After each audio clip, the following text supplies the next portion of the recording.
Hi everyone, my name is Isatu and today we are discussing cryptocurrency. My main 7 talking points will be in regards to financial systems, banking, blockchain, cryptocurrency, buying cryptocurrency, and Bitcoin. So let's get right into it. So, with financial systems, the banking sectors of most emerging nations have a significant amount of influence over such countries' overall financial systems. Long-term contractual saving institutions such as pension funds and life insurance firms play a limited role in most nations, with a few noteworthy outliers such as like Singapore, Malaysia, Chile, and Korea. These countries are the exceptions to the rule. Underdevelopment of contractual savings may be primarily attributed to 3 factors: the low level of income, the presence of underfunded social security systems, and the adoption of stringent restrictions on insurance firms. In the vast majority of developing nations, insurance business activities have been subjected to stringent regulations. Competition and innovation have been hindered by limitations on premiums and products, and accumulated money have been put on low-yielding government assets. The market has often been monopolized by state-owned businesses. Because of the very poor returns they have received in their assets, insurance firms have essentially been acting as tax collectors for inflation. In the last several years, many developing nations have begun the process of reforming their pension insurance systems in an effort to mobilize long-term financial resources, foster the growth of private sector businesses, and boost capital markets. Reform efforts are especially robust in the nations of Latin America and Eastern Europe because of the severe financial strains that are being placed on the social security systems in those regions. As insurance regulations are reformed, one of the questions that policymakers are facing in developing countries is what the structure of the competitive industry would be and what kind of regulations would be required to ensure the safety and soundness of insurance assets without inhibiting competition and innovation.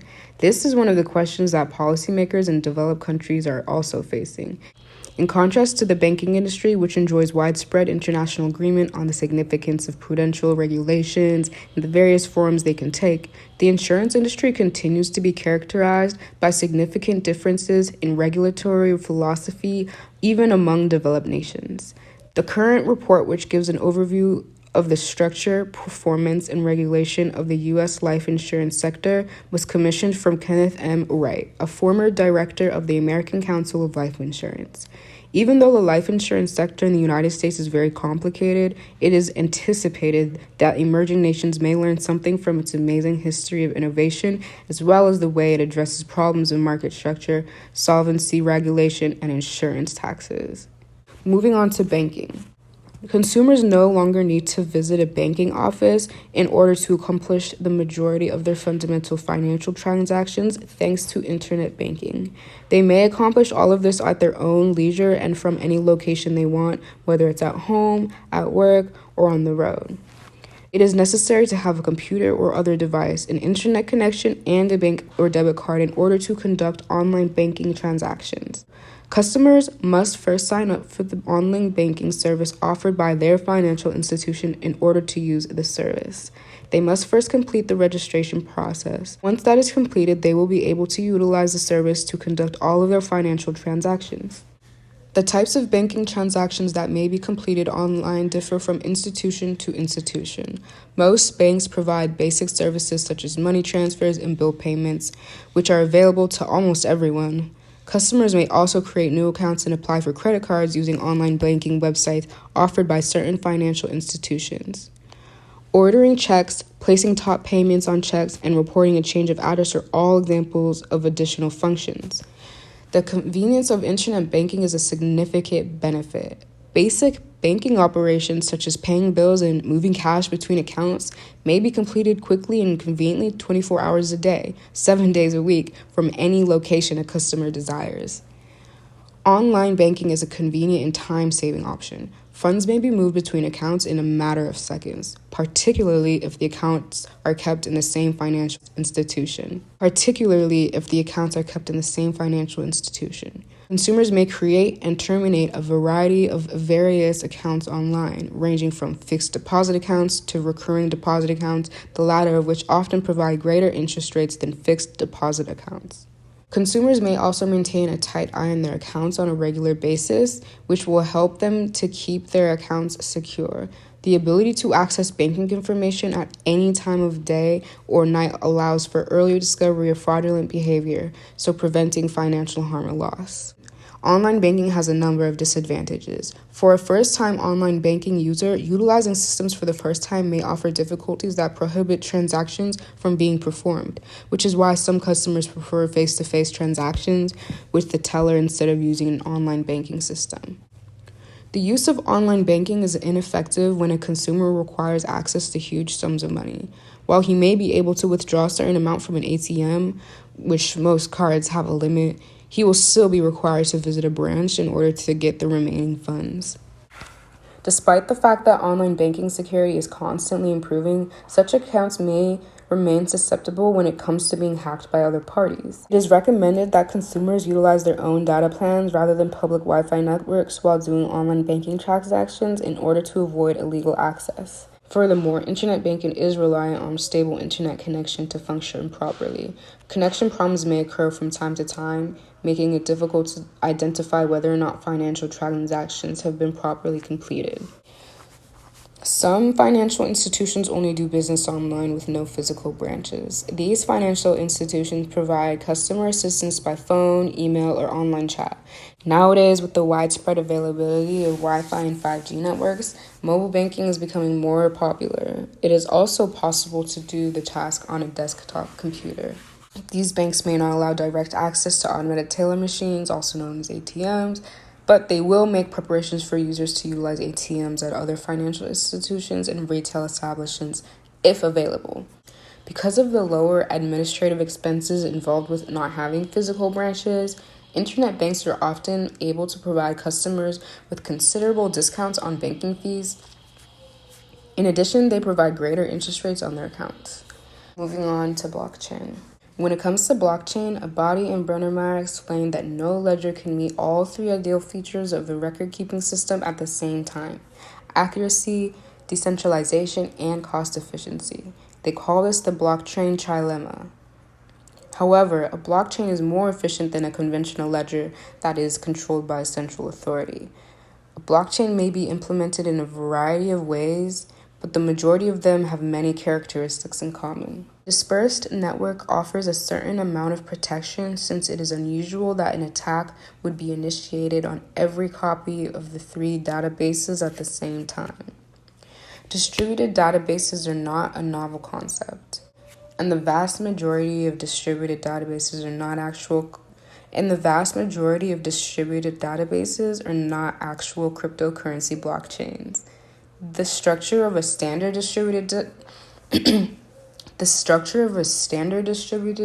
database and a blockchain-based database is the most significant distinction between the two types of databases.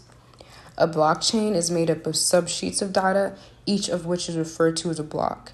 Each block is concluded with a digest, which summarizes the information contained inside the block. The digest is repeated as the first line of the following block to reinforce the structure.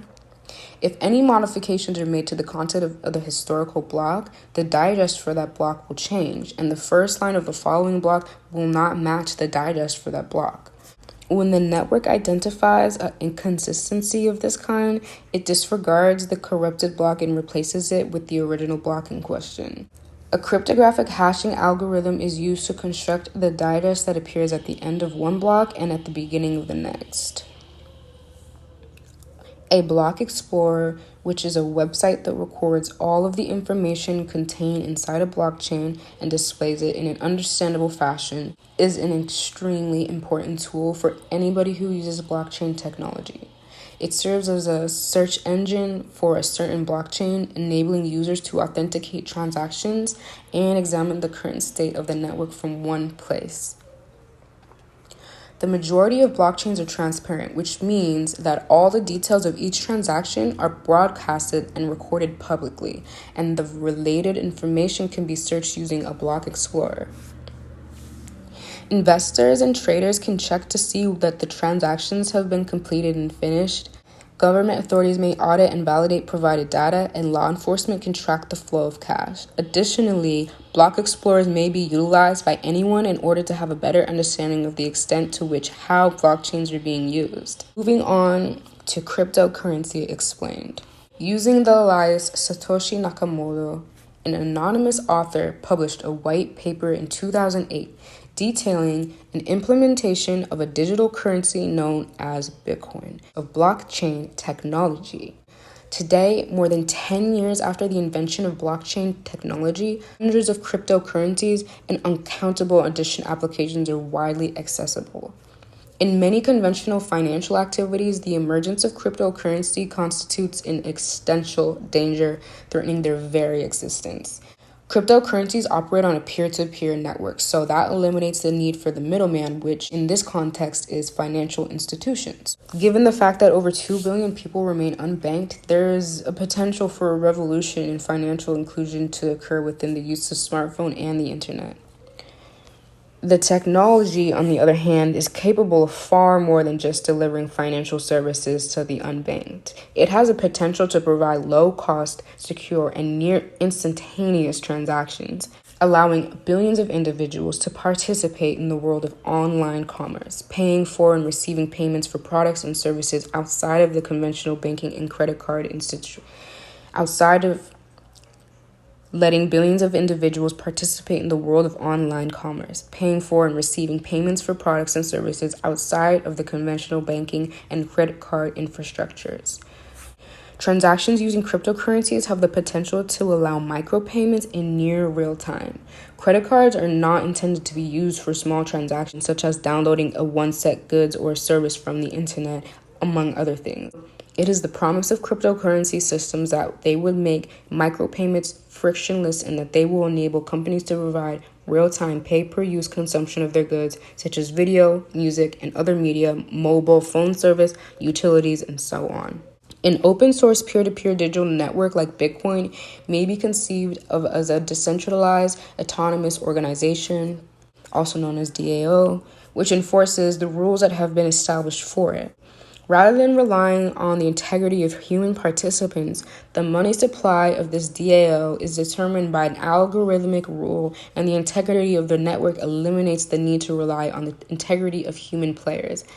As seen by Facebook's Libra coin permission market acceptability, the rise of cryptocurrency technology presents a threat to established monetary authorities and central banks. The rise of cryptocurrency technology presents a threat to established monetary authorities and central banks, as well as traditional financial institutions.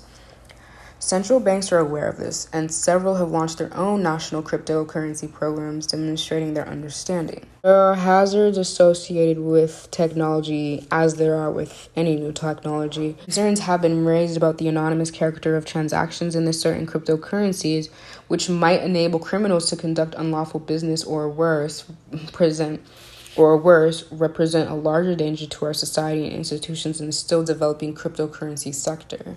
The advantages, such as reduced transaction costs, security, and promise of speedy processing, are easily quantifiable. However, assessing the hazards is more difficult.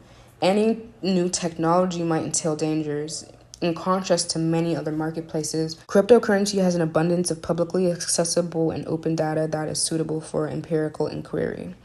We are seeing the emergence of academic studies devoted to this developing technology. So moving on, buying cryptocurrency. If you want to possess Bitcoin, you must create a wallet. A cryptocurrency wallet is the means through which coins and tokens are stored or guarded. There are several possibilities for deciding who will have custody of your property. A third-party service like as an exchange may be used to store your Bitcoin, in which case the wallet will be provided by the third party. In this instance, you should be aware that you are placing your assets in the hands of a third party whose security you don't know. In the event that the exchange is hacked, you may have a little or no legal remedy, so that's something to think about. In order to set up a wallet with an exchange, you will often need to create an account with the exchange using information such as your name, passport, or ID number. When self-hosted, you have the option of hosting your own wallet on your own server. If you choose to follow this way, you will not be subjected to identification requirements or third-party service providers or any of that. So you will be putting the responsibility of the protection of your assets into your own hands as well, which is a plus in my opinion. Keeping in mind that if you misplace the materials required to access your wallet, you will not be able to recover them. Yeah, that's a con, but it's reality. The sort of Bitcoin wallet that you will want to be using will be determined by your individual requirements and the features that you prefer. The functionality of several cryptocurrency wallets is either restricted or non-existent depending on the coin. This may need a trade-off between security and usability in certain cases. One of the most significant distinctions in cryptocurrency custody is who has access to the wallet's private keys. Another difference is how frequently sensitive data is exposed to the internet, as well as the kind of software and hardware that might be utilized in the setup and maintenance process. Many organizations opt to depend on third parties to keep their cryptocurrency holdings, whether they be exchanges or specialized custodians. This provides customers with the assurance that the ultimate responsibility for the security of their assets rests with the third party rather than themselves. This, however, requires extensive due diligence to determine the credibility, reputation, and redress given by the exchange or custodian in that question. So, other organizations, especially those having the necessary security expertise in-house, choose to host their own websites. It's basically the safe custody of a private key or a string of data that is similar to a password when it comes to Bitcoin custody. Private keys may be expressed in a variety of ways, including binary codes, QR codes, mnemonic phrases, and other forms. In software applications such as mobile apps and desktop applications, which are typically referred to as hot wallets because they are regularly connected to the internet, private keys can be stored or they can be stored on a specialized separate hardware device that is not connected to the internet, which oftentimes, by the way, you guys, is referred to as cold storage. Additionally, using a multi-signature wallet, which needs several private keys to authorize a transaction before assets are moved, is an option as well. It is possible that this will strengthen the security of money. Each sort of wallet has advantages and disadvantages, with security recovery techniques and usability varying from one another. As soon as you've constructed a wallet or some other method of safeguarding your assets, you'll need to get your Bitcoin. There are a variety of strategies and platforms to take into consideration. If you are an individual looking to purchase cryptocurrencies, the most frequent method is a centralized exchange to do so. These exchanges operate as an off-ramps for transactions, and they collect fees varying from around, 0.05% to even 5% I've seen. So it just depends on each transaction. Different countries have a variety of different exchanges that provide liquidity for markets. When purchasing Bitcoin as an institution, you may do so via controlled exchange, but in other over-the-counter trading desks will often provide greater liquidity at cheaper costs. So keep that in mind. You can look for rivals in these marketplaces, just according on the jurisdiction based on where you reside. Purchasing Bitcoin is not the only option to get cryptocurrency ownership. Digital assets, including cryptocurrencies, are taxed differently in various countries. So keep track of all Bitcoin transactions to make your reconciliation process easier. For example, when was the transfer made and what amount and for what products and so forth. Keep in mind that in certain countries, changing one cryptocurrency to another cryptocurrency, for example, Bitcoin to Ether or Bitcoin to Litecoin, may be deemed taxable income. In addition, using Bitcoin to buy low-value items such as a cup of coffee may be subject to taxation since it represents a sale of cryptocurrency in question. Moving on, and this is the last talking point that I have for this video, we are going to cover Bitcoin. So, for Bitcoin investors, their privacy and security are critical concerns to consider. Authorization of transactions may be performed by anyone who has the private key to a public address on the Bitcoin blockchain. Private keys should be kept secret because criminals may seek to steal them if they realize that a significant number of them are available. Keep in mind that the balance of the public address you employ may be seen by everyone. However, the downside of having this information made public is that a person may be established many public addresses for himself or herself. As a result, individuals may divide their Bitcoin Cash among large numbers of different addresses, keeping major assets of public addresses that are not directly related to the address that are used in transactions a wise practice, honestly. Anyone, including you, have the ability to inspect the history of transactions that have taken place on the blockchain. Despite the fact that transactions on the blockchain are publicly recorded, personally identifiable information about users is not on the blockchain. So just a user's public key displays next to the transaction, making transactions confidential but not anonymous. Nonetheless, transactions are not anonymous on the blockchain. In this respect, Bitcoin transactions are more transparent and traceable than cash transactions since they are visible to the public, as opposed to private cash transactions that are not. The architecture of Bitcoin transactions incorporates an element of anonymity into the process. On the blockchain of the cryptocurrency, it is very difficult to track down the person involved in the transaction, that is, the sender and receiver of the Bitcoin. Researchers from across the world, as well as the FBI, have stated that they can, in fact, trace Bitcoin transactions back to the individual's wallets using blockchain technology. As for an example, if someone wants to open a Coinbase account, they'll need to show proof of identity. So when that individual acquires Bitcoin, is now associated with their identity. The money may still be tracked back to the Coinbase purchase that was linked to the account holder's information, even if the transfer was to another wallet by the account holder. So the fact that Bitcoin is legal in the United States and most other industrialized nations should not be a source of worry for most investors. The first step in purchasing Bitcoin is deciding on a cryptocurrency trading service or venue. Cryptocurrency exchanges, payment providers, and brokerage firms are some of the most popular trading services and venues for obtaining cryptocurrencies today.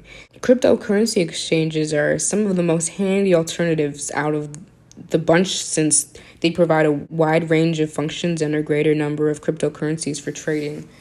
By registering with a cryptocurrency exchange, you will be able to purchase, sell, and hold cryptocurrency at your leisure.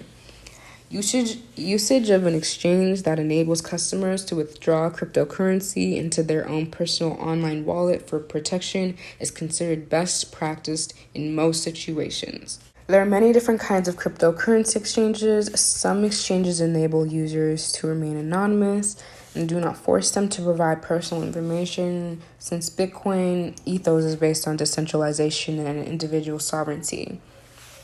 A decentralized exchange operates independently of a central point of the control and is generally decentralized, which implies that it doesn't have one.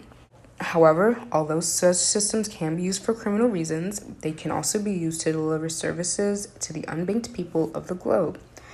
Unanimous trades may assist some groups of individuals, such as refugees or people who live in countries with little or no infrastructure for government credit or banking, in transitioning from the informal market to the formal one. So there you have it, you guys. This was cryptocurrency in a nutshell. I appreciate you for listening. If you learned something today, make sure to leave me some feedback. Maybe if you have some questions, feel free to subscribe if you would like to see more content like this, and share it with a friend. All right, this is Isatu. Thanks for watching my video. Of the video, I am going to go ahead and screen record.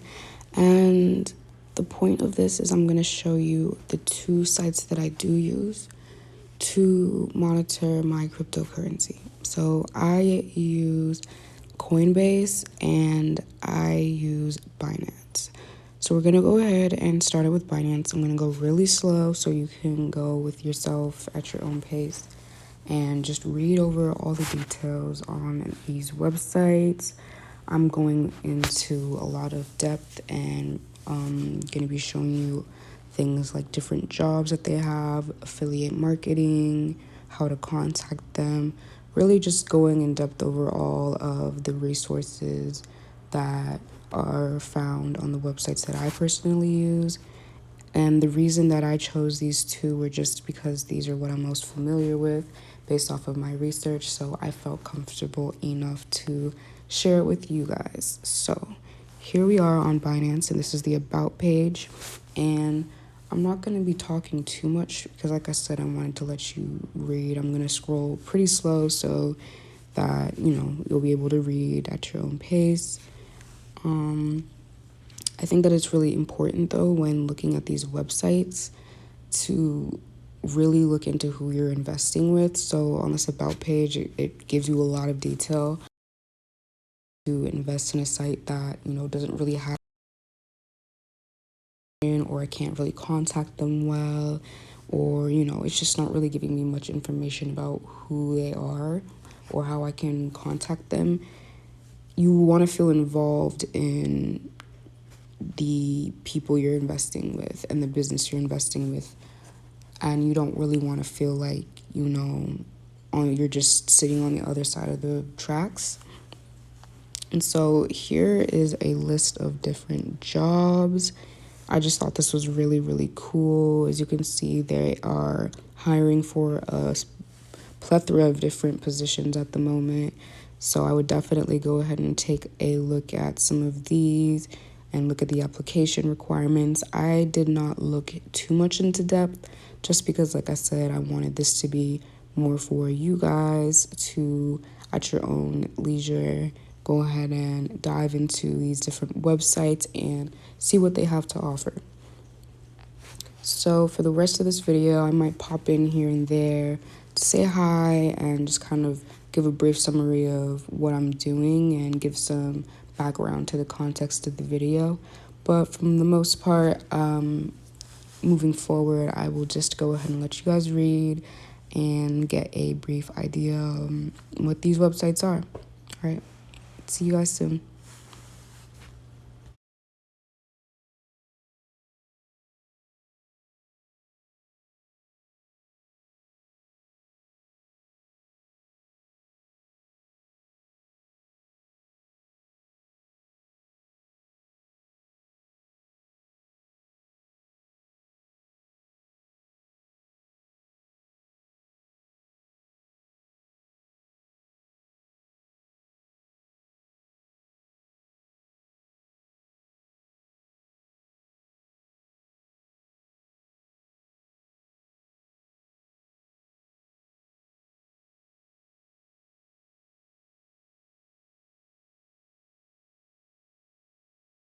So this part of the video is pretty interesting. This is an area that allows you to refer your friends, and you can get a earning, I believe, when you do, or an incentive. So I just wanted to pop in and say I thought that this part was pretty interesting.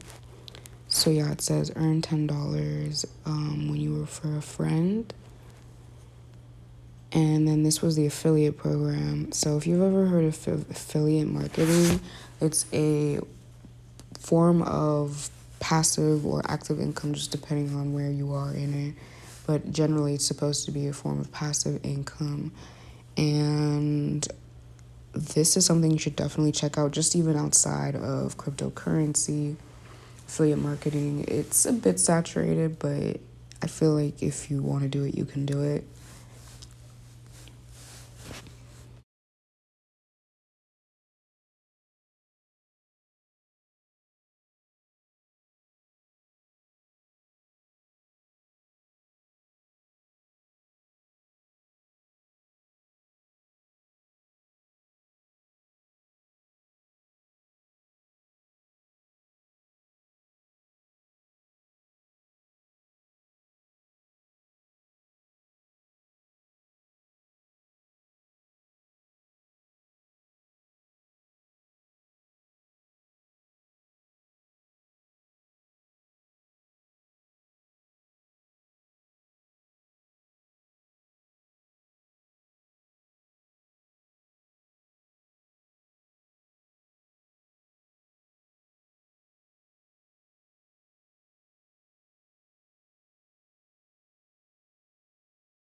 So this area that I'm looking at right now is like you can see Python on the side. This is like software development type of stuff, and I'm just looking at it just because it kind of sparked my interest. APIs are really cool. Essentially, what they're allowing you to do is create your own form of like you can take the work that they've done in terms of software development and apply it to your own website if you have one, and use their API token to implement the same triggers that they have on their own website.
And I just wanted to step in and bring clarity on why I stay on this area so long. I just wanted to emphasize the increase and decrease in Bitcoin. If I were to invest in Bitcoin right now, it would be now, just because it went from like 60K down to 19K within the year, and to me that's drastic. So I just wanted to stay there for a couple minutes so you could really see what I was emphasizing within the different time frames. So just to bring clarity.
So now we're headed over to Coinbase, and I'm gonna pretty much just do the same thing I did for Binance and take my time and let you kind of see what I'm seeing, read it, and create your own understanding around just this little glimpse.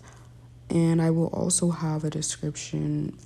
I will also have in the description links to both of these websites so you can, have that accessible for you. And I didn't want to get a copyright, but here's just an example of what I meant by the range of information they have. They have their own YouTube videos, so you can really do your own research and create your own perspective on this type of currency.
So on this page, this is tips and tutorials. I just wanted to pop in. I've just been letting you guys look over and read for the most part, though I just wanted to state the importance of the blog part and these tutorials. They have videos as well. I played a little bit, or it might be ahead in the video, but I just wanted to bring up how important it is to really do your research on these websites before putting your money into it. They give you so many resources here to kind of understand the crypto basics so you can, integrate that information, apply it, and make informative based decisions on where you're investing your future. So I just wanted to pop in and, highlight this moment.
What I'm gonna do for you guys in this video is look up different forms of crypto, like different places you can buy cryptocurrency. This is just a blog. This was something that wasn't an advertisement, so that means the search engine optimization chose this to be the best source of information. And here is a list. You can click the links. There's a little description. It gives you a financial description, meaning like, how much you need to do it. It gives you further down more descriptions in depth as to what these are. Here you just saw Binance. So yeah, I just wanted to do this quickly because the idea came on spot and I thought it was kind of creative. I was okay, let's see what the internet says. Let's see where Binance is on the list. Let's see where Coinbase is on the list. Yeah, I always encourage you guys to do your own research. And I just wanted to leave this here for you. So, if you decide, should you want to do this, you have kind of a starting point, and resources that can point you in the right direction.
All right.